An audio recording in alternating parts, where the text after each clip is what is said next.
And we're live. How we Hey, doing? good. Oh, that's just perfect timing, isn't it? Just let me open the door. Come on, Will. That was beautiful. Oh man. We're live, and then the dog goes, "No, you're not." Hilarious. No, we're 100% live. That was really funny. It's like a tea kettle. As we went live. It was so quiet. It was choreographed. Well, cool, man. How you been? How was your weekend? Good. Went down to Savannah, celebrated Cass's birthday. Did a trolley tour. Love it. That was fun. I love it. No, we had a good time. One of her friends and her friend's boyfriend came up and met up with us, and it was just full on goofy tourist. Like, and Savannah's such a great town to be like a stumble bum drunk in, anyways. That like, For sure.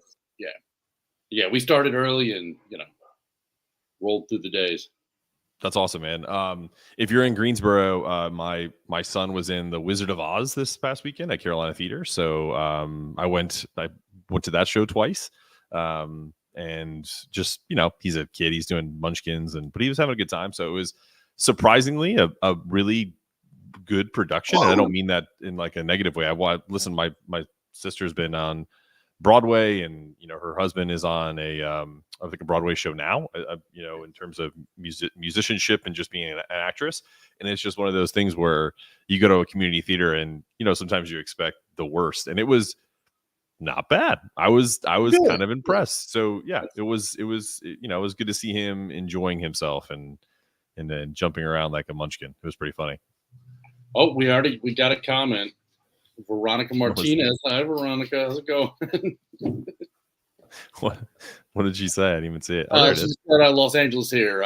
Veronica, Ronnie, thanks for bringing this to us. But you're welcome, Ronnie. You're very welcome. Yeah, so that was cool. Just a really chill weekend. Good. We watched our I'm sure you watched, or if you didn't, it's fine. Well, you didn't miss much, but just how awful some of these NFL football teams are. It's truly. I haven't even looked this morning. I've been running around, so I haven't even watched highlights from yesterday. I saw scores. That's it. So I haven't seen any football at all from this weekend. So basically, we probably should have done this tomorrow. Just saying, like, just two comments, like, because I think the two comments are how woefully uncompetitive some teams are. And how amazing it is that when you breathe new life into an organization with a new quarterback, how quickly you can turn things around in the NFL. It's so different than basketball. It's just it's incredible. Well, that's the thing with the NBA it's a stars league. So you can have the worst franchise in the league sign 2 all-star free agents, and now you're making the semifinals minimum that year. Like, you just are. Yeah. And it's always been strange to me, though, that NFL teams have such a hard time turning the ship around. Like, you'll see teams that, like the Browns, what was that, 50-some years in a row of, like, the Lions. The Lions are finally good after 186 years. Like, it's been, like, it's crazy, and it's sad because I don't want the Browns to be good because of Deshaun Watson, but they are 6-3 right now. They won yesterday too. So those wins were without him though, so it's okay. That's true. What's interesting too is, like, again, like, you just have like a rookie QB come in, brand new young coach, and the Houston Texans are Deshaun's former team are 5-4. CJ Stroud looks like, and he's literally an MVP candidate. It's crazy. So, but that was kind of my thoughts for the weekend. For me, it's football and family. That, like, we chill and we do our thing. Question. Have you watched any NBA yet this season? A little bit. I'm obviously, me, I'm a UConn guy, so I watch more college basketball. Yeah. I save the NBA for the end of the year because I don't like. And I was going to ask you this at the beginning of the first show. Do you get the NBA in-season tournament? Like, what's the purpose? Like, I think it's amazing. Okay, well, explain it to me. So there's a couple of things. One, if you watch, like, all the Euro leagues in soccer do, like a mid-season, like single or an early season single elimination tournament kind of thing, in addition to their playoffs and all those kind of things. And it was one of those things. Honestly, I thought this is something the NBA should have done 20 years ago. And it's Right. like the round robin, like elimination pool thing is very European sports. So I think a lot of people are going to struggle with it here versus just doing a 32 single elimination tournament. Like I think Yeah. that probably if they just did all 32 teams and winners stay, losers go. But they're at least going to do that for like the quarter and semifinals and then the finals. So it will Well, what's hopefully. interesting to me is if I figured that's what this was, like, you know what I mean? Like, without really knowing the details, like understanding that it's likely kind of mirroring some kind of, soccer Euro style kind of league, which of course Americans love. Oh, of So course. Yeah. I laughed at it because it's like taking this American sport, truly, I mean, it's global now, but like truly kind of the NBA is an American sport, and saying, hey, we're going to do something that you didn't want and need, and then basically kind of force it upon the fans. I think that's what people are, because even some of the announcers, like Mike Breen, was like, but no, that's not incorrect. Even Mike Breen, who's literally the lead analyst in the NBA, was just like, I was the first to say, I mean, do we really need this? And then he's like, well, I'm gonna like a wait and see approach. Like, and I feel like that's what most like actual individuals like do, a wait and see. Like, they're not like all for it or all against it all at once. Those are stupid people. The people that are kind of like discerning. Listen, literally nothing in the NBA ever competes ratings wise with March Madness. Well, of course not, and it won't ever. Can't compete with, but single elimination tournaments are incredibly entertaining sports. Of course, they're so much fun to watch, especially when. And I think slowly over time, this is probably, especially once they do expansion, because once they add the Seattle and the Vegas team, which should be in the next couple of years, and they're definitely going to do it because they're going to charge $8 billion a franchise. So the owners are just sitting there waiting on, they're not going to pass on a $350 million check that they don't have to share with the players. Like, expansion is coming, like, for sure. And so once they have 32 teams and they can do like an easy single elimination, then they're going to do it. And it's going to be popular and people are really going to like it. But for right now, while they ramp up to that, this is a good way to introduce fans to, I mean, the finals are going to be in Vegas. The courts are weird, but they're also distinct enough that people know. And the games have been better.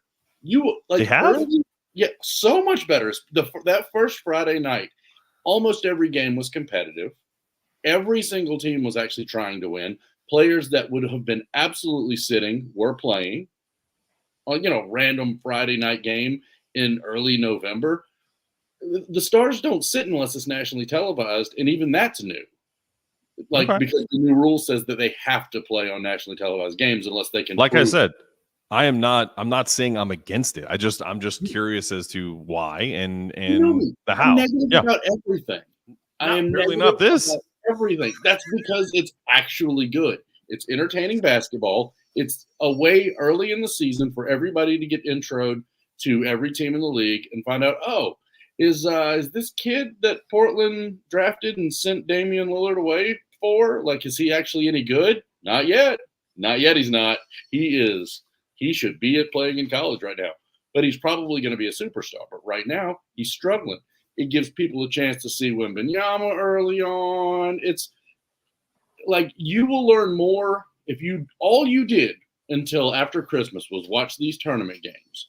Then you would have a good, strong feeling for the rosters of every team. Who's good, who's bad, who's going to be competitive, who's probably not, who needs to make some big trades. Like, you can see something's happening in Milwaukee that's not working.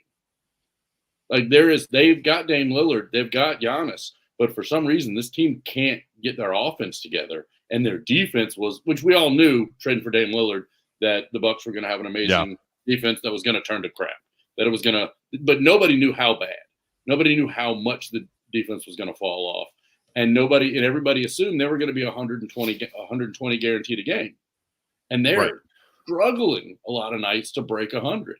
Look at the Clippers. The Clippers got Harden. Everybody's like, well, at least we'll know they're going to score. I mean, I got to read. Have they broken 100 yet with him? Can we just call James Harden what he is? He is a team cancer. He's everywhere he goes. They don't win. Like he's just not a good player. I'm sorry.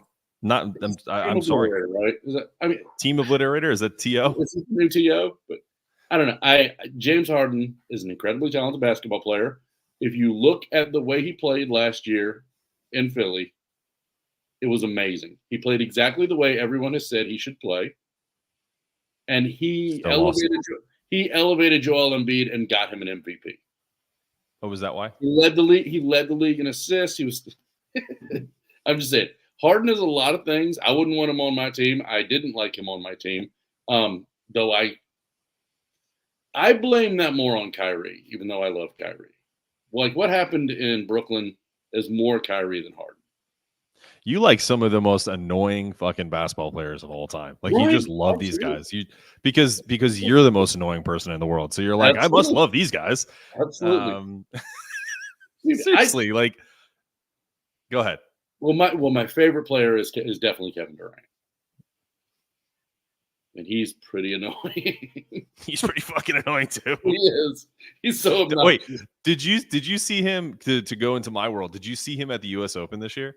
He was sitting front row, and listen, he was probably high. It didn't matter. Like he wasn't being obnoxious, but he's so big. Like, and I've sat in these seats before, and they're very difficult to sit in if you have the leg size that he has. And his feet were like propped up, like they were like dangling. The usher had to come down and be like, "Excuse me, sir, you can't put your feet over the ledge because that's in play technically." Well, where else are they going to go? His feet are. I mean, listen, motherfucker, get a suite. Like that's the thing. Like, I don't know what to tell you. There's got to be a way that you sit, spread out. Like I don't know. Like it just made me laugh because you could see it on TV. They didn't make a big deal of it, but it was like this little dude came over and was just like, "Excuse me," just cracked me up. It's hard to not see him. Yeah, it's hard to not see him because he's huge and he's like all arms and legs. But yeah, listen, NBA players in general are probably the most entitled group of individuals in the sports world because they get paid guaranteed money.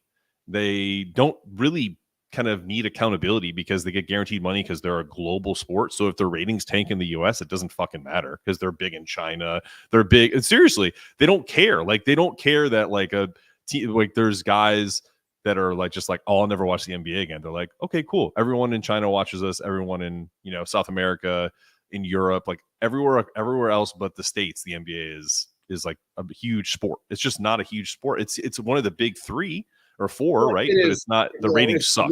It's significantly bigger now than hockey. Oh God, yeah. I mean, I hope so. It's much bigger than hockey. The NBA Finals now do better than the World Series in ratings. Yeah, but that's like, the World Series has been awful for the last 20 years. No one watches. I mean, I'm just saying, like, in terms of where it ranks, it's better than soccer. So it's number 2 behind the NFL. And if you total viewership, it's 82 games a team plus 7-game series. Games. So, but them being number 2 behind the NFL. Hold on. Watch the NBA than watch even the NFL. I don't think so. Because if you were to say I'm the second tallest, yeah, okay, okay, well, that doesn't mean dick. I am. That's like being like I'm 5'10" without my shoes. If I would say to me, yeah, if I said if I walked up to Victor Wembanyama and I was just like, I'm the second tallest guy in this room. He's 7'4". Like it's miles ahead of how much taller. Like they're number 2 in the States, maybe like if you like by a fraction, but it's only because the NBA has built that brand up. But no one truly watches the way they watch the NFL. Like there's the only thing that saves the NBA metric because the NFL has 17 games. It's 17 games. It's just a more popular sport. But again, total attendance at NBA games, they sell as many tickets as the NFL sells. It's just spread out over more games. That's why these players don't give a shit. They don't care. That was my point. There are more people in America that, the number of people that watch football, there are more, but there's only 17 weeks of games, where with the NBA, it's spread out. There's So the total Maybe viewership there should only be numbers- 17 NBA games. Maybe that's the key. I mean, honestly, Less- if there was less 17, games. there would be appointment viewing if there were fewer games. Be awesome. Seriously, if they cut the season in half, they're not going to do it because they want to make money. Yeah, But they make if they money. were- And they would also if they need played stadiums 41 besides games. football game stadiums. But if they played 41 games, it would be more. It would be a great. It would be a great sport just because people would care more. It's a sprint to the finish. It wouldn't be about the long haul, the marathon. It just would make more sense. I like that about baseball. I like that about basketball. I like the long seasons. I like the fact that a part of winning an NBA title is actually staying healthy and staying competitive. Like if you look at the West right now, like the Western Conference in the NBA there are players that after several years in a row of superstars being able to sit a lot because they were protected. This year, they can't sit as much because the West is so much more competitive. You're going to see more sitting in the East because this year the East is back down and the West is built back up so much. But I'm just saying, I personally like the fact that like baseball, you genuinely know who the best baseball team is after 152 games. Yeah, but here's the thing. Because baseball has a real issue now too, is like they've lost what's made baseball great for the last 100 years, which is the best teams actually play for the World Series. Were the Rangers and Diamondbacks the two best teams in baseball this year? Not even close. They weren't. But so there's too many rounds of playoffs now. There's too many. But that's what I'm trying to get at. The NBA, at least the NBA gets that correct, which is if you're going to have a long season, you need to have a long playoff too, because then the best teams, like the cream rises to the top. Like it's harder for me to justify. You win a division in baseball, and then you essentially could lose in 3 games. Like they have these it's the dumbest thing in the world. The NBA used to do that, though. The NBA used to have that problem, and they fixed it. And so, to me, I think if you win your division in baseball, you make the playoffs, and they're one wild card, the best record. To me, you don't need that much for baseball because you have so many, like literally so many games to figure out who should be competing for a title. I mean, I wish they'd go back to best record in, the National League plays the best record in the American League, and that's the World Series. To me, it would be great. It really would be great. In other sports too, since we're kind of on this topic, did you see your boy Trump and his cohorts walk out to UFC? At UFC, they did like a walkout. It was like him, Tucker Carlson, Kid Rock, the real murderer's row of conservatism. I did see Bill Burr's wife, though. Yes, that's what I was getting at. Oh, you stole my thunder. I didn't know where the context was, but it made me laugh so much to see, like, Nia just be like. So I don't know if I've ever told you this story. So I don't know Bill Burr personally, but what I do know is I was when I used to do comedy with you, I was waiting to do a show. I forget where I was, but I was in Greensboro and I was having a drink with my friend Trey. And Trey would come to a lot of shows. It's just kind of like, to support and have fun. And I was always like, wow, I wonder why this guy, Trey's my friend, but like he's cool as shit. But why does he always come to my shows? And we were like drinking and like talking about stuff. And he was like, oh man, I got a wedding to go to in October. And this was 10 years ago, maybe more, 12 years ago, something like that. He goes, I got a wedding to go to. I was like, oh, yeah, where's it at? He goes, oh, it's in LA. And I was like, oh, who's getting married? He's like, my sister. And I was like, who's your sister? He's like, oh, it's Nia. And he's like, who's she marrying? He's like, Bill Burr. And I was like, are you fucking kidding me? You're telling me that your brother-in-law is going to be Bill Burr? And he was like, yeah, he's really cool. Like he's just always been one of those guys. Yeah. Like nothing is very similar to you. Nothing impresses him. But just like that's his sister. So I sent this picture that I was maybe I'll post it after, like whatever, of her giving the bird to Trump. And I said, hey, tell Nia, my wife and I love her, because it was hysterical. And he was like, I will. Yeah. So that's the text. I sent that text last night because I just saw it last night. How funny is that? Well, I think I saw that this morning because, again, I was completely disconnected from anything other than, alcohol consumption and eating overpriced food. But what did you eat this weekend? Oh, let's see. We 2 rooftop places for lunch. overlooking the river in Savannah and all Mhm. that stuff. Food wasn't great. I don't even remember what either one of them were called. The best place we had dinner at though was the old Pink House. Okay. It is apparently it's the most haunted spot in America, in addition to being a very good restaurant. But there's a reason why the food was so good at that restaurant. I have this theory that people who like most new restaurants, their chefs are trying way too hard. Okay. Like they're attempting to justify why this piece of food that they're serving is $130. So they add in way too much garbage and way too much nonsense, and it's not doesn't usually taste particularly good. But Ye Old Pink House in Savannah, Georgia, they fix things in a very classic way, but just impeccably perfect. It was Hmm. so good. Like we walked out, the bill was 400 bones, and like it was worth it. So, What did you eat? um, What was the entree? peppercorn fillet, double baked potatoes, and some asparagus. Like again, it was not a like this was not some fancy try too hard meal. It was just amazing. It was Um, hearty. I mean, it was very good, very very good. Well, that's good. That's cool. Did Cass get something similar, or did she go a different route? She gets a lot of fish dishes. She got some kind of fish thing. Her friend Justine got that too, and I don't know what Josh got, but yeah, Well, that double was an double date. Look at you.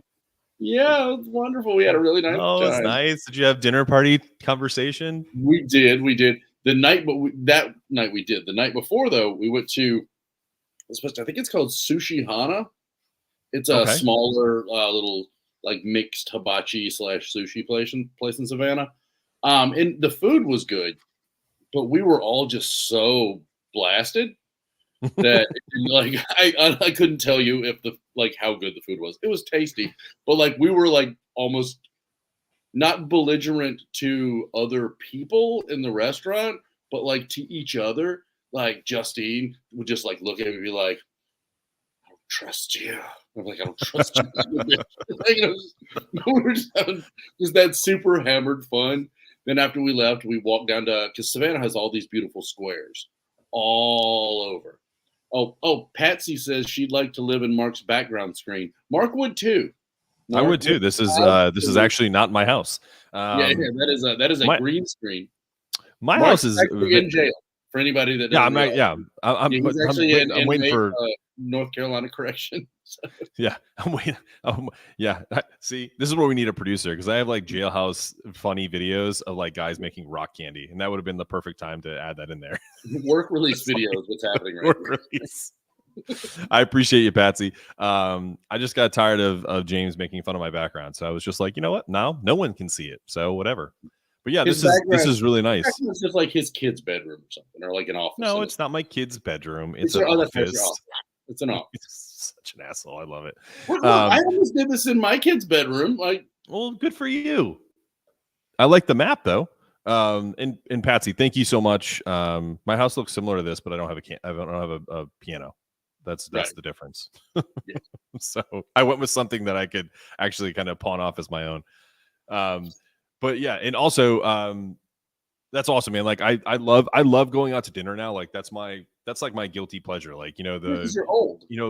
well, it's not old. It's just like because you want to experience like good food. Like, you know what I mean? I feel like when you don't always do that when you're younger and like whether you've been touring comedy when I was doing tennis and like traveling and doing a bunch of bullshit, like you don't eat well. Like even people think that's unless you're like a really big time tennis player, like do you think anybody that's like on low level like tour is like eating well? We're like fucking going to get You can Carl's only Jr. afford in the McDonald's. morning. Yeah, and that's when McDonald's was cheap, when it was like $10 to like fill your belly instead of 32. But yeah, I know it's like it's the truth. This is what I used to do, and this was in New York City 15 years ago. I used to buy a $5 footlong, cut it in threes, and that was my meal for the day. Well, there you go. Yeah, now I'd have to like be like, can I get $15 and scram that together to get this $15 footlong? So it's just it's crazy, but yeah, like that was the meal. Well, my thing on the road, like especially because I was, oh my god, for just years, just absolutely barely making enough doing the shows to cover the gas to go from town to town. But one of Yeah. the things I noticed is every town has an incredibly popular, really cheap, like hole in the wall place that sells like hot That's true. dogs and like chicken strips. And it's, you can like, you ask three locals, like, where's the best place in town to eat?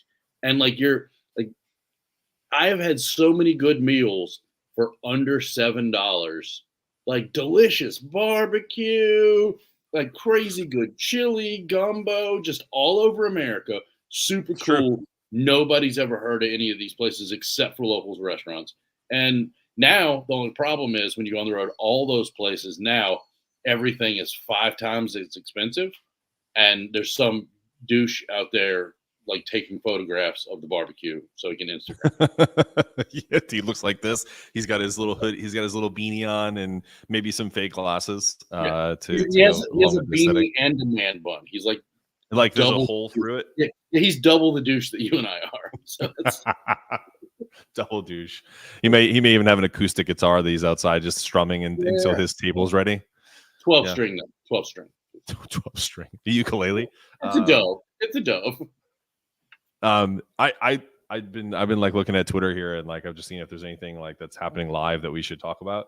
And I saw that Bill Murray was trending, and I was like, "Fuck, did he die?" And then of course not. The new Ghostbusters is out, or the trailer is out. That's coming, and he's. Did you watch it? So. I did. I did not see the trailer. Is it good? I don't want to watch it while we're live. Is it? Like, yeah, we shouldn't watch it now. But no, it's actually the most recent one that they did, I thought was cute, and I thought it was a good homage to the original. Yeah, and it like 100%. I wasn't no way like, oh, they're fucking up Ghostbusters. I liked it, and so I'm looking forward to seeing this one, especially now that they're going to be back in New York and they're going to have more of the original cast back together. So, yeah, I'm looking forward to looking at it because I did love the kind of the the third one of the new one with Paul Rudd and that whole young crew, because it's just different, and I also love the usage of Egon's character, but like kind of from the grave. So that was really cool. So yeah, I'm super looking forward to that. We were going to talk about this a while back, and we kind of talked about Bill already. What did you think of Bill Burr's Old Dads? I know that was on Netflix. I know it's probably a couple weeks late, but tell me what you thought. I thought it was, for a movie that came out right now, it was very funny. Yeah. It was as much as you can hope for out of a comedy now. And what do you think's missing from comedies now? You're a comedian. What do you think's missing? You mentioned that you said that it's for like the most you could get out of a comedy right now. So my question to that is, why do you think that is? And do you think that there'll be more kind of R-rated comedies down the pike? But it's not about R-rated comedy. It's about challenging ideas. Like if you like Monty Python's Life of Brian isn't R-rated. You know what I mean? Like it's just I know, but like brilliant. Just based off of ratings. You're right. You're right. But like brilliant comedy doesn't have to be over the top. It just has to challenge people. Right. And as funny as the first 2/3 of Old Dads was, the moral of the story was still that being funny and being Bill Burr is bad, and you should go into therapy. That's true. Like the lesson was still like the old white guy's a bad guy. Yeah. And that's comedy. George Carlin had brilliant satirical comedy that was observations of society, that some of them were so stupid that you would never take them seriously, while some of them were like perfect, like the perfect breaking down of something. And the combination of those things, to me, is where great comedy comes from. Like you have to be able to tear down sacred cows. You have to. Yeah. And like nobody's doing that. I'm not saying we need another Hangover movie. Like that movie was funny, but it wasn't innovative or breaking ground or anything. But there's a lot of really funny movies that actually challenge things. And to me, that's I want more movies like that. I want more movies that are actually making a real attempt to. Sure. But do you think there's a place for? I agree with you. I think that, but I also feel like there are people that just go to the movies to escape, right? And that don't want to be. They don't want to be challenged. I mean, if you're going to see Tommy Boy, you're not looking for David Spade and the late great Chris Farley to challenge you on anything other than. But even those movies have heart. I think there's a difference. It's like examination of capitalism and father-son relationships, and like. But here's the thing, but James, here's the thing, man. Not everyone makes their brain kind of go in that way. Like, you know what I mean? Like you are one of these people, and I mean it in a very affectionate way, that can't turn your big brain off. Like there are just things that people make just because they thought it was silly and funny. You know what I mean? Like, and it may be. I have nothing against that. Right. And I'm saying like there may be a larger, grander kind of overreaching idea that was being met by that, right? By making a movie like Tommy Boy. But I think for the most part, it's fucking Chris Farley and David Spade being just themselves and being silly as fuck. Right. And like that's what that movie is. But yeah, no, but I'm curious, like, do you think there'll be more? Because I know Tom Segura and Bert Kreischer are trying to do a movie called Fat Astronauts, and I know that they're trying to kind of make that. I don't know how well it'll do, but did you watch The Machine? It was awful, but Bert is Bert. You know what I mean? Like it was a really bad movie, but it was okay for Bert. I mean, it had some very funny moments. Sure, but you know what, man? Like I think I give Bert way too much credit for, like, you know, I think his comedy's good and I like him. I think he's funny and he shares about his life. So it's almost like, you think you know who he is, right? Because he's always on Instagram Live and all that stuff. I just didn't like it. I thought the production value, like having Mark Hamill and like all of that's fantastic, but the actual movie was dog shit. It just was. Well, I miss those not great but ridiculous sort of movie. I agree. The secret to my success with Michael J. Fox kind of farcical movies. The four guys in the RV broken down kind of movie. Like I really miss those kinds of movies. And so when I watched The Machine, I was like, this at least it feels like a genuine attempt at a movie, even if it didn't hit. And it was the same. The same is true with Old Dads, though. I feel like there are a handful of people out there that are actually going to take that shot. But like the Netflix algorithm says, those are the things that people watch. So hopefully they're going to keep pouring at least, and they're also not as expensive to make. Like you can't make a Marvel movie and have it make Netflix add to its profitability. But I think those kind of comedies will. And like nobody's canceling. The Machine was expensive. Yeah, The Machine was pretty expensive. Yeah, I mean, well, expensive compared to making. Well, I mean, think about it from this perspective, right? So, I think you know this. It was under 50 million. It was like, what was that? But that's pretty cheap. But the studio itself, so it was produced by and distributed by Sony. Yeah. So Sony put in at least $100 million in media, and Bert went way over the top. You know that, like you fucking had events. Yeah. But that's what these movies do. I mean, I think Matt Damon explained it one time. They were like, "Why aren't more movies like Good Will Hunting out?" And he was just like, "Well, you got to think about it. So if it's a $50 million production, like you just mentioned, he's like, then the studio is already thinking, I got to put 50 to 100 million in the advertising of it and the marketing of it. So right now you're at $150 million in the hole. So if you don't actually hit 150 million in box office, even before you get to streaming, your math is wrong. It's 300 million because the movie theater. Well, that's what I'm saying. Like, but that's what I'm saying. Like he's saying that you can't even get to a break even point with an artsy movie. That's why you don't even like. That's why artsy movies just market themselves and like they try to find distribution afterwards. They make the movie for what they make it and whatever. And like I know Bert is like a big time comedian, so obviously he was able to get Sony to back him. And I think it'll pay off in the end because I think it was #1 trending at some point on Netflix, so he's clearly doing well there. Yeah. So yeah, it just is what it is. I just hope that more people take swings, like you said, like Bert did. I hope Tom and him do something. I think I heard Mark Norman and oh God, what's the other New York comic's name? Shit, I forget. It's like they do a podcast together, but apparently they're writing a script and like hopefully they're gonna get something together. Like I just hope it kind of balloons that we have more options and it's not just superhero movies because listen, man, I like superhero movies. I loved them when they came out, but I'm so out on Marvel and DC. It's kind of Well, like jump the shark for me. you saw this weekend, like the Marvels is the biggest tank in the history of Marvel cinemas. Well, I because mean, I feel like also like you force superheroes on people that like no one like. I mean, outside of comic book nerds, is it like does anyone really care about Mrs. Marvel like in or nobody WandaVision? cared. Yeah, but nobody cared about Iron Man really or Captain America that much outside of comic book nerds until they made a series of really good movies that engaged people in the story of Iron Man and the story of Captain It's America. fair. Like those But they're weren't also like really great actors too. Like, I mean, right. I don't, I mean, yeah, but I Brie don't think we Larson's can won compare. Oscars. She's a good actress. She's just annoying and obnoxious.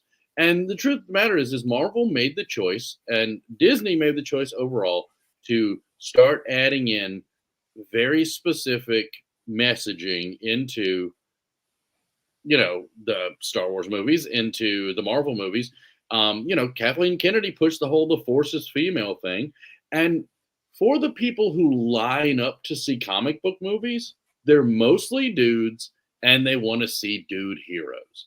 And eventually, they got burned out on how many different ways can you replace the male hero with fake marketing and then all of a sudden now it's the female lead. Like if you watched most of those Disney shows that came out recently, I love a well done, like well produced TV show with a female lead.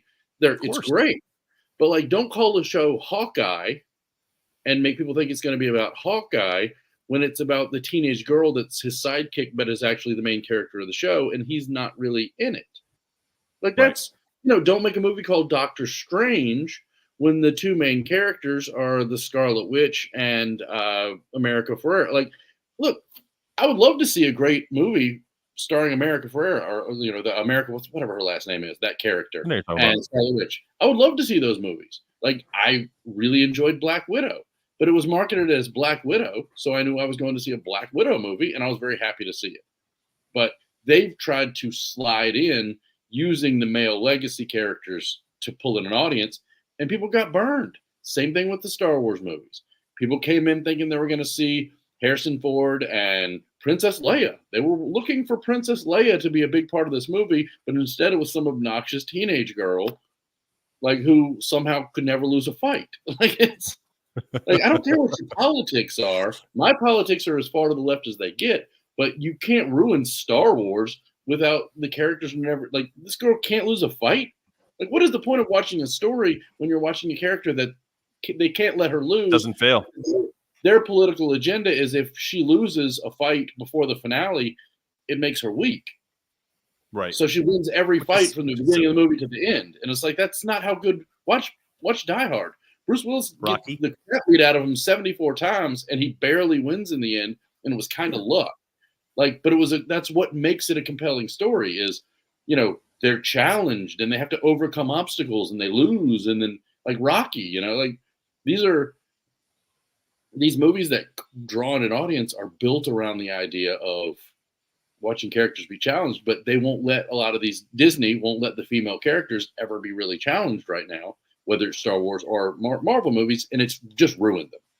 And I don't disagree with you, but I also feel like, and again, we talked about this a little bit about like, I don't really care about the way people look like personally, but if I'm in terms of like when we grew up, the superhero, like the male leads were superheroes, like, and they still are. Like you literally look at, with the exception of probably Bruce Willis. I mean, Arnold, you look at Sly, like they got into phenomenal shape to the point where we were like, holy shit, like I want to look like that.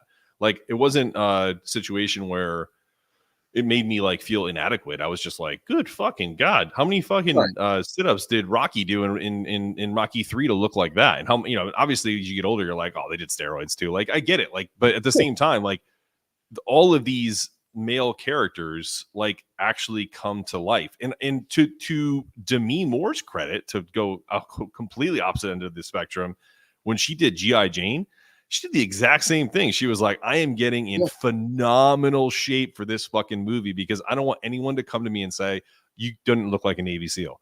She was a beast, and like I don't think we do that enough now. Like we like I She mean, also listen, got beaten to death throughout that movie. exactly. She got the shit kicked out of her the whole That movie. entire movie, like she won in the end, but she had to overcome major obstacles. Like watch the movie 100%. Alien.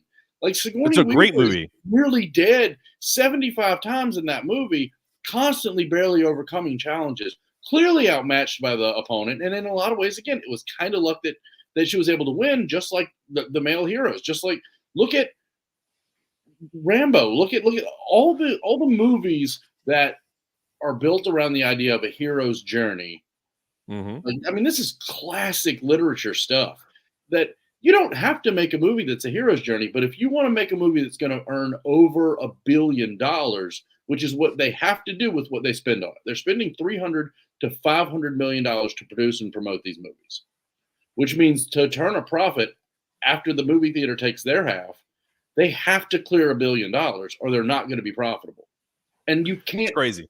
those stories are, you're never going to sell $1 billion worth of tickets on a movie that doesn't have a strong, heroic character who goes on a journey, is challenged, overcomes obstacles, and wins in the end, or it's set up to win in the sequel in the end, you know? Yeah, and I'm with you, man. Like, think about like some of these. I still show these movies to like my son because, like, you know, you get tired of watching the same like animated shit over and over again. So I try to find movies that are somewhat appropriate that he can watch from like one of my favorite movies of all time is Inner Space. Remember that movie with Dennis Quaid and Martin Short? Do you know that Look, movie? I watched it. Yes, I watched the movie 150 times as a kid. It is one incredibly entertaining, Yes. fun, and a bad movie. It's awful, but it's awesome at the same Right. time. It's a Yes, Spielberg but I love production. an awful, awesome movie. There's so It's many and awful. so but my point is like think about that movie in terms of when we talk about like the male lead being strong and all this other stuff. Martin Short is not a strong male character, but Right. he plays a character of he starts off weak, he's getting picked on all the time, and then he finds That's his the through all story. these The yes, hero's that's the journey. story. And like and Dennis Quaid, the very kind of like, you know, prototypical male lead, good looking, you know, has the Meg Ryan character as, you know, his girlfriend. It's just one of those things where like that's an amazing story because of that, because it's compelling. And I also liked it when I was 9. So like it wasn't like I was looking for an Oscar winning performance. It's just a fun movie. And you wouldn't find it there. But what you did find is Martin Short being incredibly funny, Dennis Quaid playing playing to type while also being funny, and Meg Ryan being the adorable Meg Meg Ryan. Ryan that you could. There was 15 years in a row where you could put her in any movie, and you were just going to be like, you know, I like her because she's beautiful, but she's also relatable, and she's also funny, and she's also caring, and she's, you know, I mean, she was the proxy for, you know, It's true. female lead for so many years in a row. I totally agree. Now that we've solved all of movies problems, see, this is what this show is about. It's we Yeah. save the world one Yeah, topic at a time. So this week we're saving cinema. movies. Yeah, Yep. We're saving cinema as a whole. we're probably going to save movies a lot of times on this show, though. That's because It's so true. well, you Because got it's to get just the propaganda right. If you don't get the propaganda right, you can't save the world. that's right. So let me ask you a question that's very interesting, and it's about your boy Trump. Okay. I really If don't he like was, that you refer to him as. it's okay. You'll I be all don't right. want anybody to be confused by that. No, don't worry. He's still your boy. So if he is convicted, just play around with me. Just All don't right. even like use kind of, don't let your brain get Yeah, in the way. we don't Just have to overthink this yet. Yeah, okay. So let's say he is put in jail for one of these 90 something felonies. right. Could there be a situation where he actually still runs for president Yeah, behind bars? and he can win. So like, what would that look like? Tell me what that would look like. Honestly, if he's sitting in a jail cell on election night, like a year from now, he'll win. Mhm. Okay, so what does that look like? So then he wins, and now he's inaugurated, but he's in prison. How do you do Yeah. that? I would assume Biden will pardon him. Why? Why would you? I mean, or they can literally come to the jail and he can take his oath of office in jail and then just pardon himself. Yeah, like, oh, that's smart. Yeah, think of it that way. That's interesting. Yeah. See, I mean, you're too smart to play fun games like this with. You know what I mean? Like you like, don't even like. no, but like that. No, but this is an actual thing that could happen, and so Sure. that's the only reason why I'm not even going silly with it. Is there's like if he is incarcerated for one of these many felonies that he did in fact commit, because he's like Mhm. these aren't false accusations. If he is convicted on any of these, he's going to. But I'm telling you, if he's sitting in a jail cell, he'll win. No, it's and why do you think that is? Do you think it's because he'll play the martyr, or like what's the deal? I think because there is a significant number of people in this country who genuinely believe that he's being all this is just political Persecuted. attack, that he's actually being persecuted. That's about 35% of the voters in this country genuinely Mhm. believe that he's not guilty of any of this. No matter what evidence they're shown, they're not going to believe it because they've already bought they've already bought in. And so every time he's attacked, that's more proof that he's innocent, not proof that he like. There's no way to convince those people that he ever did anything wrong because Right. they've already bought in. And then I Have think you ever? there's another 20% of the people in this country that just to say fuck you would vote for him. I could see that.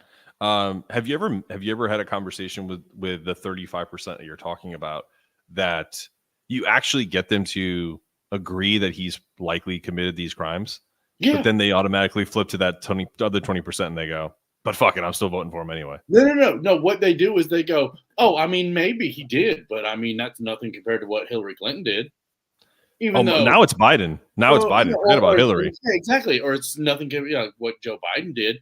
Even though, like, even if the accusations against Biden were true, which who knows, maybe they are, maybe they aren't. Even if they were true, the money is nothing compared to what is public record that Jared Kushner got, that Trump's daughter got, that that the Trump sons got. Like, none of it compares to No, the like. I agree.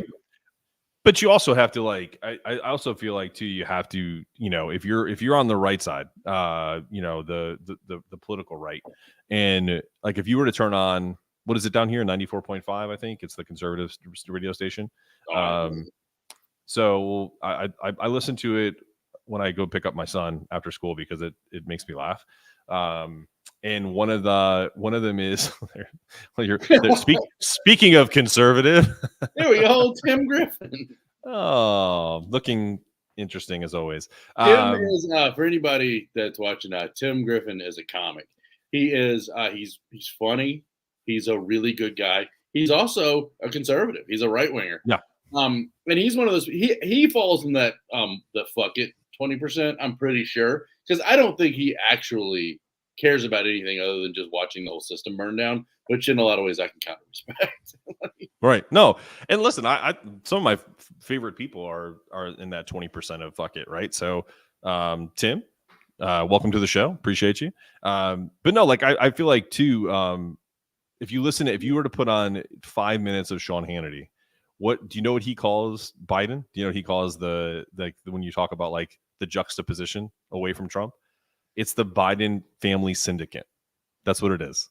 He's trying to That's create that situation where it's are never original thinkers though. Like every single insult Trump ever used, all the fake news, all that was shit that he stole from the Daily Show talking about conservative media. Like every single all the child molesting like pizza shop stuff, all of that stuff came because Dennis Hastert, who was the Republican Speaker of the House, the longest serving Republican Speaker of the House in American history, like late 90s oh to yeah, through the early 2000s, was a child molester. And yeah. he's convicted and so all of the attacks conservatives were getting about the priest stuff, the politician stuff, they take all of that stuff that is proven in court overwhelming against conservatives, and then they just flip it all over, and that's what liberals are doing. And then that way they can do the but what about isms? And Oh, what about is my favorite? it's incredible. Like it's a great marketing tool. Like Donald Trump is a brilliant marketer. Like he wrote his speeches the same way comics write comedy. Like we go on stage, we take our ideas, we say them, and the ones that get laughs, we refine and we keep and we build on. Yep. And till we have it where we can go on stage and do an hour and we're getting laugh, laugh, laugh, laugh, laugh. Well, that's what Trump did with his speeches. He went on, and that's what Hitler did too, though. So every time he would go on stage, the build a wall thing, he didn't give a shit about building a wall, but every time he said it at one of his big rallies, it got this like roaring, building, shaking, response from the people there. So he said, well, fuck, we should do that. And like literally to make Mexico pay for it was a riff. It was a tag in the same way that I do a joke and riff a tag to the joke. Like, oh, this is a second punchline that gets an even bigger laugh for his. Yeah, build the wall, and they're woo, and we're gonna make Mexico pay for it, and then like just pandemonium. What's your favorite off? And I'm gonna tell you mine because it's very, very, very limited. But my favorite ever like off the cuff line that got a big laugh at a show was I used to do a bit about how you talk about white privilege, and when I was growing up, like the biggest white privilege movie is Footloose. It's like, oh no, we can't dance. What are we gonna do? We're so persecuted. And I used to be like, and then I was like, but what pisses me off is they're remaking it, and like they're doing all this crazy shit, and people were laughing about it. And then I said, well, you wait, because it was a predominantly black crowd. And I said, you wait until they remake Boys in the Hood with Nick Cannon as Furious, and then we're gonna see how much you're shitting on this Footloose idea. And the crowd just went nuts. It was great. It was like just a great off the cuff, just like funny. And Boys in the Hood's a great movie, and it's about real issues. So it just was a good juxtaposition. And I can't imagine like how he feels. Like he probably is like, well, fuck, they love this. Like, let's keep building off of that. What's your favorite off the cuff line you've ever said? Whether it's crowd work or just something that like popped into your head.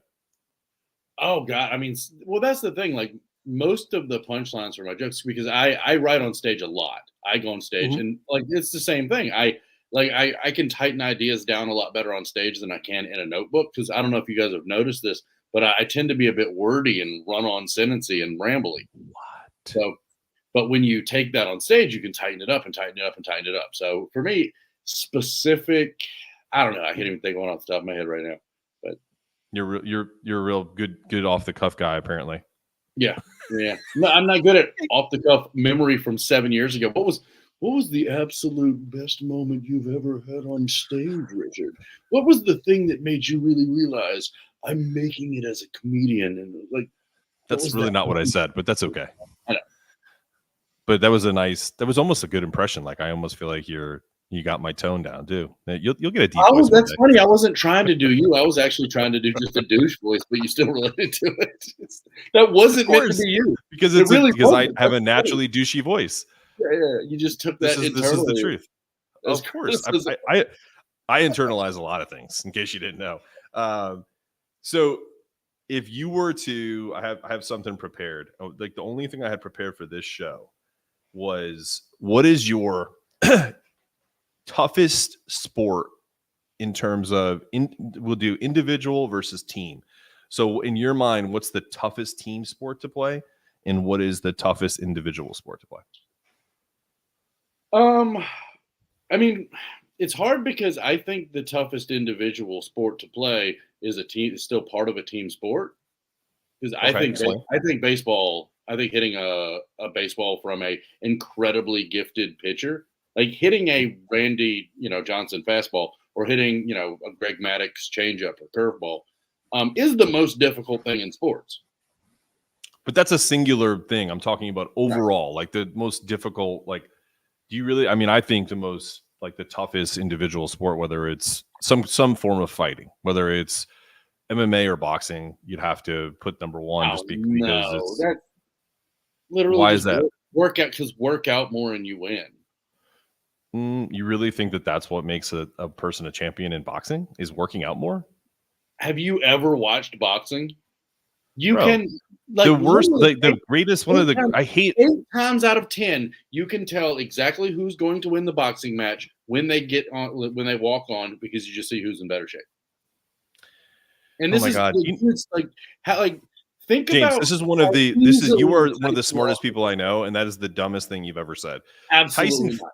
Tyson Fury is probably the greatest fighter on the planet, and he is the biggest love handle. Like you look like you're in better shape than the heavyweight champion of the world. You're confusing actually. Tyson Fury is just a modern big love because there's no great heavyweights anymore. Like that's not true. He's absolutely skillful. Like but if you watch him, he has the skill of a middleweight. He just happens to be 6'8". But he doesn't. But your premise was hold on. You said your premise was. But let me finish. Your premise was that you can look at someone and say there's a difference between the history of boxing and what heavyweight fighters were up until very recently when they started becoming these 6'8", 306. This is a new version of boxing. There should be a completely different class. They should be super heavyweights because it is a different That's not thing. The question. Fair enough. But even then, the difference between like skill boxing, I mean, Muhammad Ali versus Tyson Fury, there's no comparison in their skill sets. Then just don't even tell me you watch boxing, because if you watch Tyson Fury and his head movement and his quickness at that size, he rivals almost anybody that's ever been. And that's just the truth. That is almost as ridiculous as you saying that Conor McGregor was going. I knew you were going to go there because you're full of shit, but like that is that's how little you know about boxing. No, but dude, like James, you literally no. I said he had a shot. I said he's not going to beat him. He had a chance because he's a striker. There's a difference between that. And what I'm saying is that if you watch Tyson Fury as an actual fighter from defense to offense, and when he takes someone lightly like Francis Ngannou, he got knocked on his ass. But my point is, just like if Floyd didn't take Conor seriously, he would have got knocked on his ass. And that was the difference in that fight. Is Floyd actually was just like, hey, I'm not going to let this guy touch me for more than like a round, and then I'm going to win the fight. There's a difference though. Like but boxing in general is incredibly skillful sport. Like you can't tell me that just because this guy's big or like it's. But what I'm saying is like. Again, go and watch whether it's welterweight all the way through. And again, like the super heavyweight division as you see it now, that is you can call that out as the exception to the rule. But every level of boxing, you can genuinely go, how many fights have you been to live? Because I've been to about 400. And you've been to 400 fights live? Yes. Because when I was a kid, like literally that was something that my dad and I did on like a monthly basis. We would go to fights. We would go to Richmond to see fights. We would go to DC. Like you can so easily predict who's going to be the winner just by who's in better shape. That is almost always the case. But it's such an anecdotal type thing. It's like, oh, well, he clearly would have. And then when they lose, you're like, well, that was a surprise. It's like, that's just, again, it's just not based off of. If you're gambling, if you're placing a bet. Sure. You walk in. If you're placing a bet and you watch the weigh-ins and you always bet on the one that looks in better shape, you're gonna win consistently. Do you disagree with that? Yes, I would like anybody that's listening to this, do not take James's gambling advice. Are you kidding me? Are you kidding me? Some of the softest stomach guys win in boxing because they're skillful at boxing. Like it's only now recently that people have been getting into good shape. And what if they're both in great shape? Then what do? Well, you just flip a coin? Difference. But again, go through the history of boxing. Silly. Go through the history of heavyweights. Oh my God. You can literally predict. Like this isn't something I made up today. This is something that is established. Go read any of the 35, books written by boxing writers, and they all make the same point. Like they don't. That you don't actually follow. No, you don't. I know that you don't actually follow the sport yourself. You didn't even know that Tyson Fury was just almost got beat by Francis Ngannou. Like you don't. I'm literally, you're literally talking about something. He's not a skilled fighter. He's not. Oh my God! The fact that you say he's not a skilled fighter is what shows me that you don't know anything about boxing. He isn't even close to it. I mean, not like skill wise, speed wise. It's incredible. He's 6'8" and he moves like a cat. It's fucking incredible to watch. I understand that you have a problem with it because compared he's to not like like a Floyd basketball Mayweather. player. Yes, he moves incredibly well for someone his size. For someone his size, he moves incredibly well. I am not saying that Tyson Fury doesn't move well for someone that's 6'8" and a big lumber. Like, no, he moves well for his size, but he doesn't move well compared to the great heavyweight and middleweight champions throughout the history of boxing. Oh, And now we're talking about don't- middleweights, 100 pounds lighter. Dude, it's almost like talking about a different sport when you start talking about middleweight to heavyweight. Like heavyweights over the years have gotten bigger, obviously, but go watch actual clips of Tyson Fury, and you're gonna sit there and tell me that he doesn't move well. It's stupid. Like it's just dumb. Like you're just saying it to sound right. You're changing what I'm saying to make a point that I didn't make. Well, you're saying that he doesn't move well, maybe to like an NBA player. It's like, what are you talking about? He doesn't move well compared to the heavyweight greats throughout history.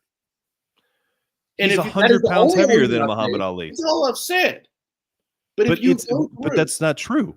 But that's just not true. He doesn't move as well as Sonny Liston. He doesn't move as well. Like literally, go through the history of high. Don't forget Rocky Marciano. That's our one. Don't forget that. I'm just saying, go through. Wait, talk about guys that didn't move well.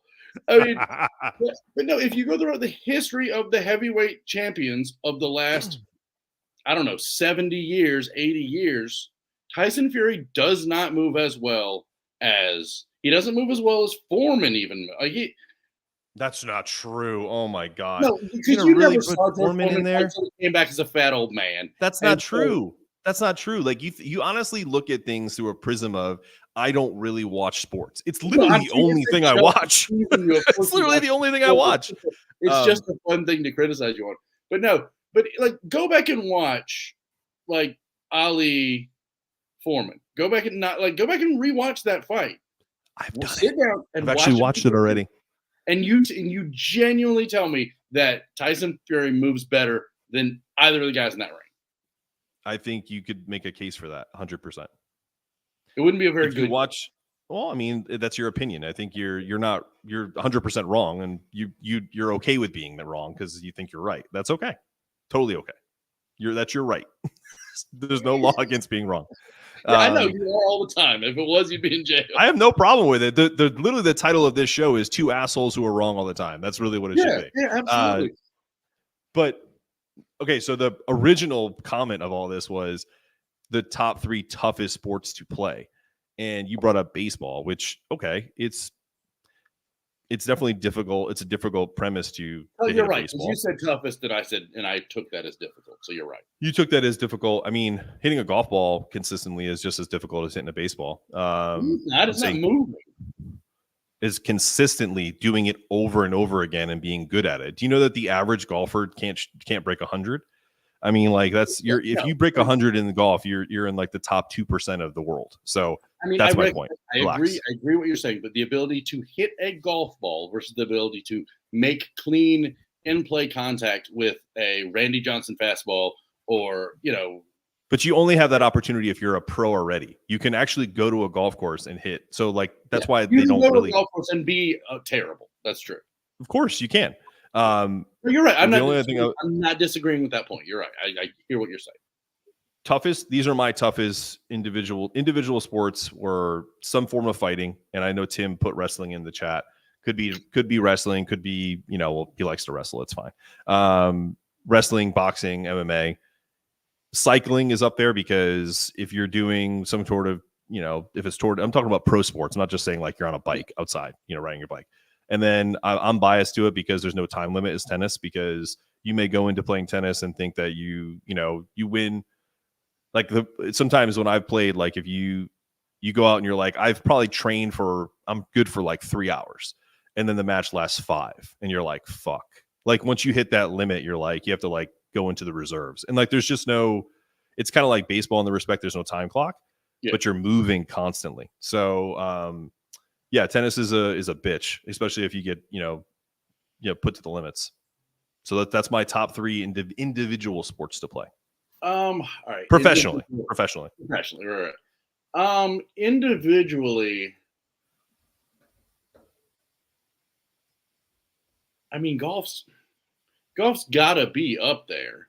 It's Just definitely in the because, top five. yeah, to be at a truly elite level competitor, it's the level of precision and like it's insane.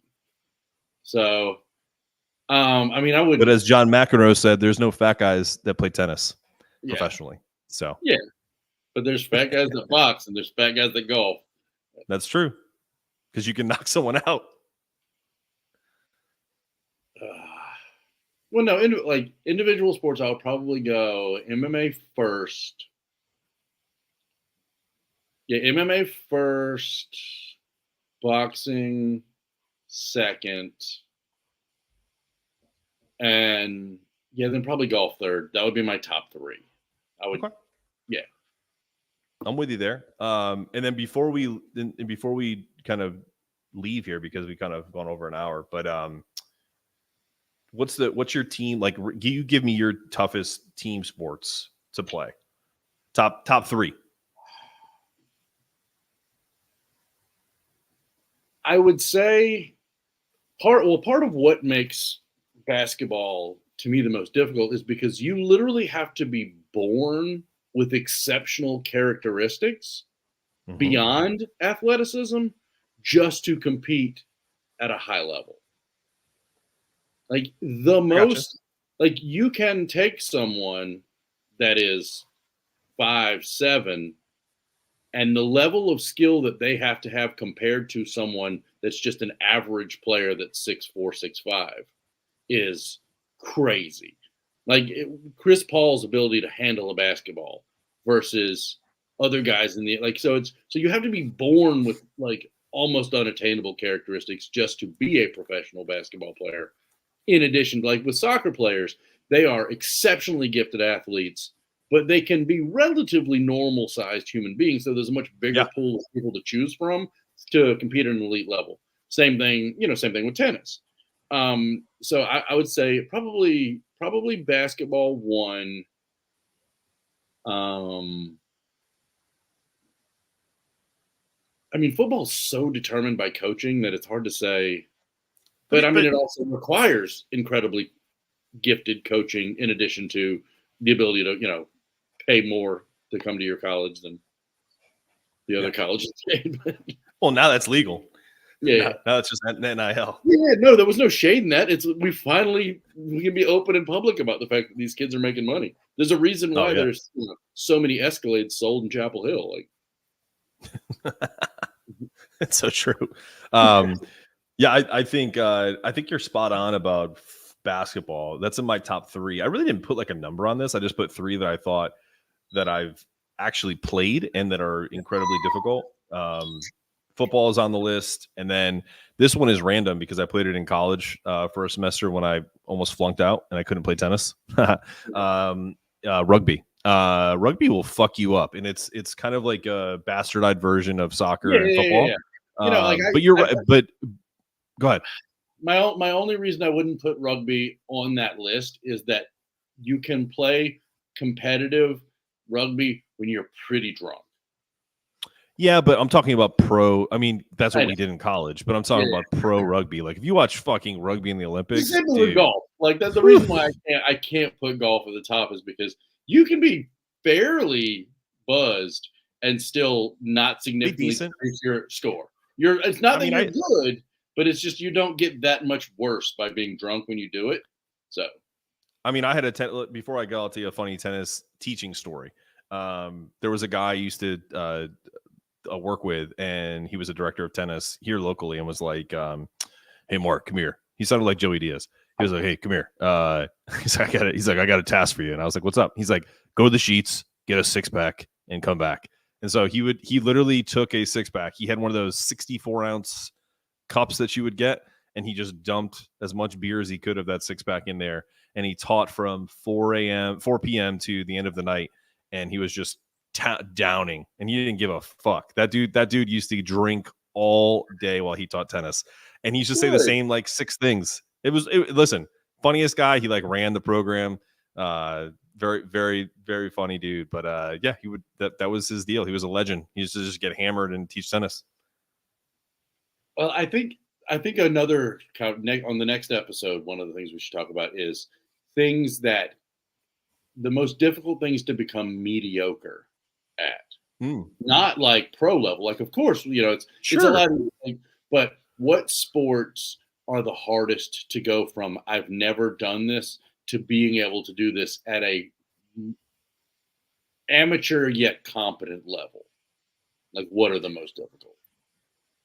Do I have to say how good I am at all these sports before we talk about it, so that we can talk about how good of an athlete I am, or is that not possible? I mean, I fully recognize. Like, we could do the same thing about musical instruments. It's like, well, what's more we could, because I'm